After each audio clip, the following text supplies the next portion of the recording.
Hey guys, welcome back to my channel.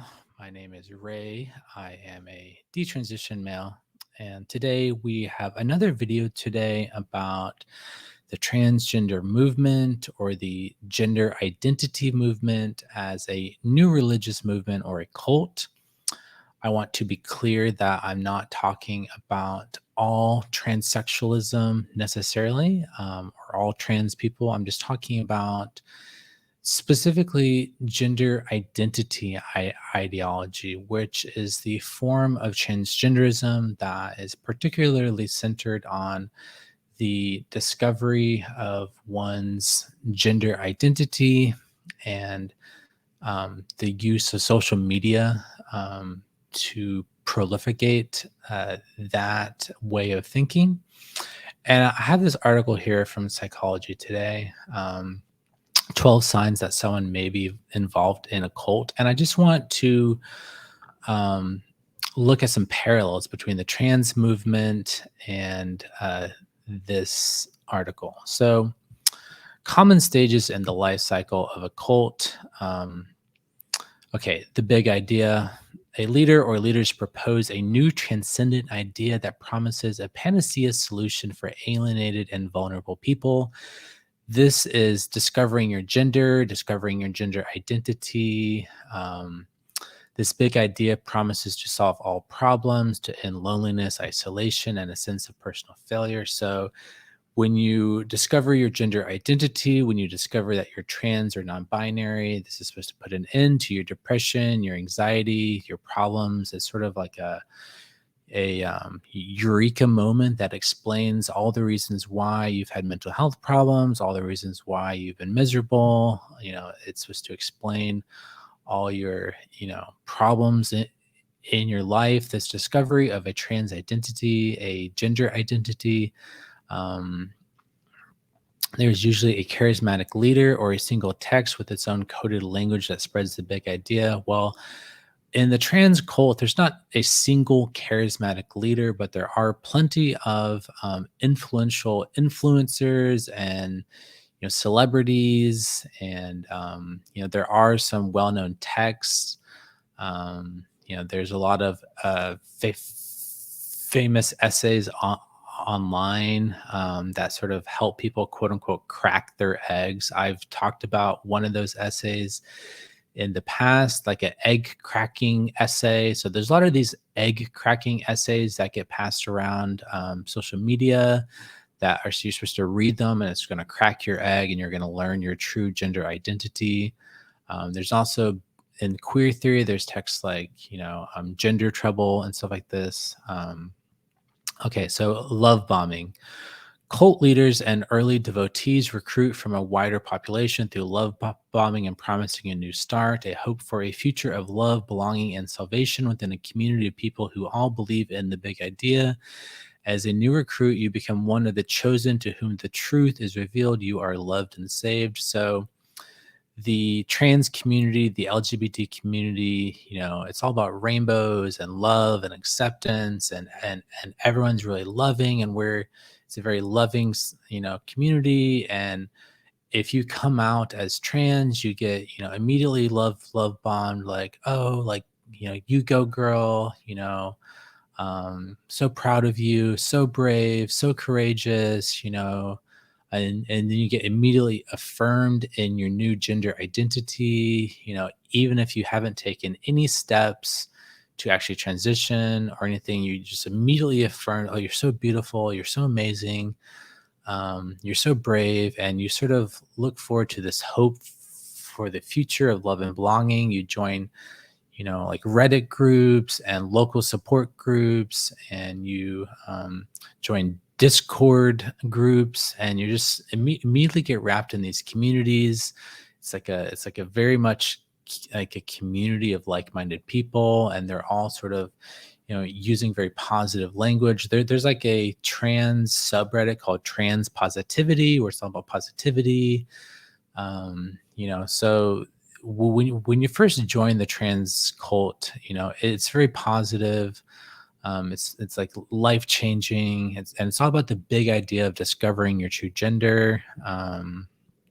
Okay, so a new life. New recruits are inducted into a secret language of signs and symbols. So yeah, the trans community all has all kinds of coded language and symbology and signs. There's like there's like a trans symbol. There's a trans flag. There's all this like lingo and jargon, and like there's a particular language that comes with this. They're encouraged to identify as victims of the world outside. Yes, absolutely. This is where you learn about transphobia and cisnormativity and cis sexism and trans misogyny. And the world is like so transphobic. Transphobia is now like a systemic oppression that is influencing the entire world. So all of society is structured by this systemic oppression. Transphobia is everywhere. It's not just everywhere in society, but you also have internalized transphobia that you need to battle. You're promised a rebirth, a new body or identity within this life. Yes, definitely a new body. Oh, you're going to love your new body. You can modify your body. You can have a rebirth, a new identity. Um, Recruits are taught to see the world as black or white, good or evil, us or them. So it's the cis people versus the trans people. You're either with us or you're against us. There's a common phrase like "fuck the system." Cis people are bad. Cis people are evil.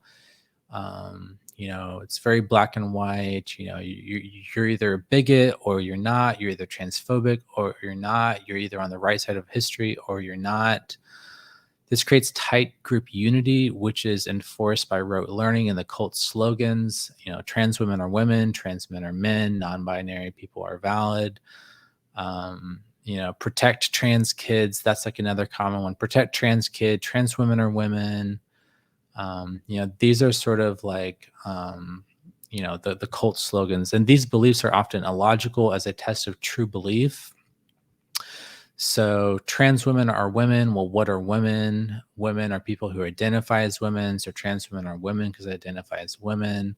What are women? Well, they identify as women. Well, what is the thing you identify as? Well, it's women. Trans women are women. It's just a circular logic. It's illogical, but you're supposed to believe it. And if you don't believe it, then you're bad, you're evil, you're a bigot. And this is like the true belief. It's like a metaphysical belief, and you're supposed to believe it no matter what. Even if someone doesn't look at all like a woman, they don't take hormones, they don't pass, they have a beard, doesn't matter, they're a woman. It doesn't make sense. It's illogical, but they have a gender identity. You can't see it, you can't touch it, you can't measure it, but it's really there, and that's what makes them a woman. Is they have this identity. New recruits experience euphoria as part of a chosen secretive group. So there's a lot of joy in first discovering your gender identity, becoming part of this community. Um, Okay, so growth. As new recruits move into greater commitment, the cult enters the expansion phase and looks outwards. The new task is to recruit ever more people. Love bombing and promising a new life are used on outsiders, and the young and needy are targeted. The cult expands rapidly with its promises of future rewards, be they spiritual, sexual, or political. Mantras and slogans replace all individual thought and offer collective oneness. Trans women are women, protect trans kids. These sort of cult slogans are very popular. The expansion phase and recruitment is done through social media. There's a lot of influencers out there who are, I'm sort of talking about like, how do I know I'm trans, and signs you're trans, and love bombing, and the promising of like, everything will be better. This explains everything. You know, it expands because it's supposed to be, it's cool, it's trendy, non-binary. It's, the like political reward is, breaking down society, fighting the gender binary, social justice. So don't you want to fight the gender binary? Don't you want to be on the side of justice and the downtrodden and the marginalized? So it's like a political ideology. It's social justice, helping the marginalized. You're on the right side of history. um, okay, rites of passage. Allegiance is sworn through acts such as renouncing your own family. Yes, your family is transphobic. Your family is bigots. You have to reject your family. They hate you. They're bigots. You got to reject them. Leave your family. We're all familiar with Jeffrey Marsh, cult leader extraordinaire, who tells you to cancel your family, cut off contact with your family, cut off your past life, dead names. Your past is dead to you. Your past name, you like change your name, you change your identity. New members are separated from all past support systems and become dependent on the cult. Now you have a glitter family. You don't have a real family. You have a glitter family. Cut off contact with your family. New members are tested by having to transform their identity, body, language. So you change your language, you change your whole way of speaking. You change your body through ritual body modification. You wear a binder. You take hormones, you get surgeries, even sexual behaviors. They must don the robes and declare to the world that I am no longer who I was. Now I am part of Group X. Trans Day of Visibility, National Day of Coming Out, Trans Day of Remembrance, the coming out on Facebook. You have to come out in this big ritual. You have to put your pronouns in your profile. You have to put your trans flag in your profile. You have to, declare on your social media that you're trans. Now trans is part of your identity. You have to, stand on the rooftops and spread the word about your coming out. You got to tell your story, tell your testimony. Okay, isolation. The cult becomes too large to control and has to prevent influences from the outside world from weakening its power over members. The leader's ban acts of individual free will. The cult isolates its member from the world beyond, depicting the outside as evil, corrupt, evil, and violent. The cis people are evil. The cis people are transphobic. Cis people are violent. They're causing a genocide against you. So cis people are causing a genocide against trans kids. They're trying to destroy trans kids. They're trying to eradicate trans kids. This increases bonding as members see themselves as threatened victims. So you have victim culture. We're so persecuted. We're so marginalized. We're being murdered on the streets. We're being genocided. They're trying to destroy us. There's this constant fear mongering about, there's all these bills passing, and we're like political targets. Language control and growing paranoia make questioning the cult impossible. So there's a lot of mantras and slogans silence doubts and dissent. Internal repression grows. So thought policing and language policing is very common. You have to speak in a certain way. You can't say transgenderism. You have to say that's transphobic. You can't type trans woman without a space. That's transphobic. You have to speak about non-binary in a certain way. There's all these particular politically correct ways of speaking and language control, thought control. Hate bonding. The cult reaches its size limit and problems arise from failures in its plan for all, but the cult cannot admit errors. It starts to feed on hatred of the outside world. Yes, it's very common to hate cis society, to hate the cis heads. The cis heads are terrible. Those cis heads, cis normativity, cis people are bad. It involves rituals of hatred, building a deeper unity of the persecuted. So we're all, unified by, being persecuted. We're all unified by being marginalized. One stratum of society is usually the target of all hatred, and they might be given a coded name. Cisheads, those cisheads. Members are encouraged to share their hatred in ritualized forms. This is online. There's buttons and stickers about, down with the system. There's lots of this. Traitors. Afraid of growing hate culture, some members question the leaders, but they are thrown out or made to do penance. The contraction phase begins and leads to a clampdown on any freedoms within the cult. In the face of internal persecution, a senior member often leaves and becomes a traitor. Okay, so gaslighting, peer pressure, and groupthink prevent others from leaving. A few are helped to leave the cult by family members or forced out by cult deprogrammers. But such acts only fuel the cult's conviction that it is under attack. So this is detransitioners. Detransitioners are the traitors to the trans cult, and it's why trans people so often hate detransitioners, because they're traitors. And they like so many trans people really hate detransitioners, and you're supposed to punish the detransitioners. You're supposed to say that, or you're not supposed to listen to detransitioners. Just suppress their narratives, suppress their stories. You can't talk to them. You can't listen to them. We need to deplatform them.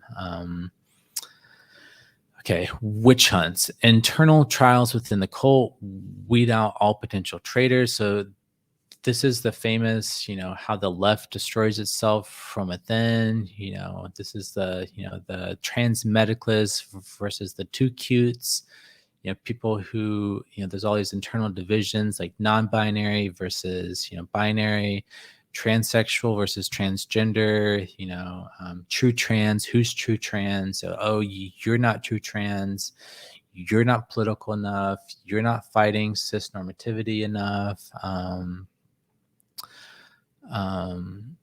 Trauma bonding, that's very common. Persecution paranoia. As more people flee the cult, secrets are leaked to the outside world about the authoritarian rule of the leaders.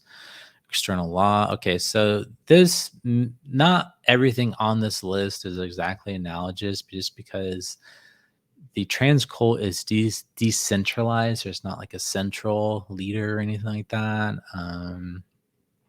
But there's a lot of paranoia in the trans cult about we're being genocided. Politicians hate us. We're being wiped out of existence.